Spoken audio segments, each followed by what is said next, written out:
Pada 11 Juli 2025, Kejaksaan Agung resmi menetapkan Muhammad Riza Khalid sebagai tersangka dalam kasus korupsi tata kelola minyak mentah dan produk kilang Pertamina. Riza Khalid diduga melakukan intervensi kebijakan dan memicu kontrak yang merugikan negara sekitar ditaksir mencapai 285 triliun. Sebelumnya, anaknya Muhammad Keri Andrianto Riza telah menjadi tersangka atas keterlibatan dalam skema impor minyak sejak 24 Februari 2025. Tindakannya menyebabkan kerugian negara sekitar 193,7 triliun. Menurut keterangan Jaksa Kejaksaan Agung, peran Riza Khalid berbeda dengan anaknya. Riza terlibat dalam perjanjian penyewaan terminal BBM di Merak. Padahal, Pertamina belum membutuhkan kapasitas tambahan. Dengan skema harga kontrak yang ditetapkan terlalu tinggi dan penghilangan skema kepemilikan aset dalam kontrak. Skema ini diduga ia lakukan bersama sejumlah nama penting di Pertamina dan perusahaan-perusahaan terkait. Total kerugian dalam kasus ini yang mencakup korupsi minyak mentah dan produk kilang mencapai 285 triliun rupiah.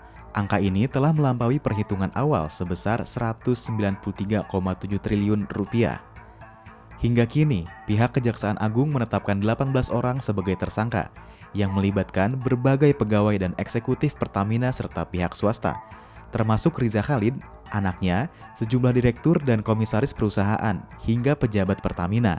Penyidik telah melakukan penyitaan beberapa aset atas nama Riza Khalid, antara lain kilang minyak milik PT Orbit Terminal Merak dengan luas lahan lebih dari 222.000 meter persegi dengan 2 dermaga operasi, 5 kendaraan mewah termasuk Toyota Alphard, Mini Cooper, dan 3 sedan Mercedes disita dari lokasi di Jakarta Selatan.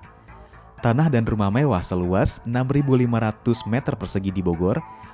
Proses penggeledahan dilakukan tanggal 26 hingga 27 Agustus 2025. Dan aset ini diperkirakan bukan atas nama langsung Riza, melainkan perusahaan-perusahaan terkait.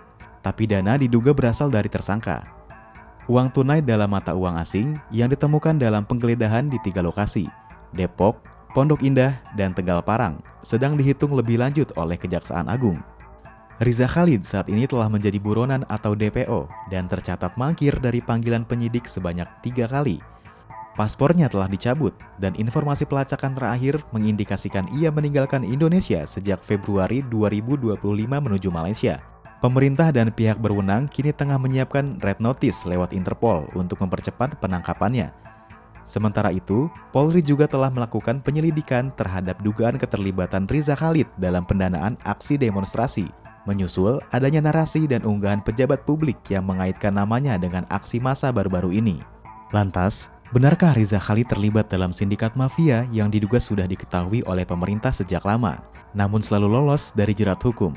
Akankah kali ini ia berhasil ditangkap atau kembali lolos dari segala tuduhan terkait?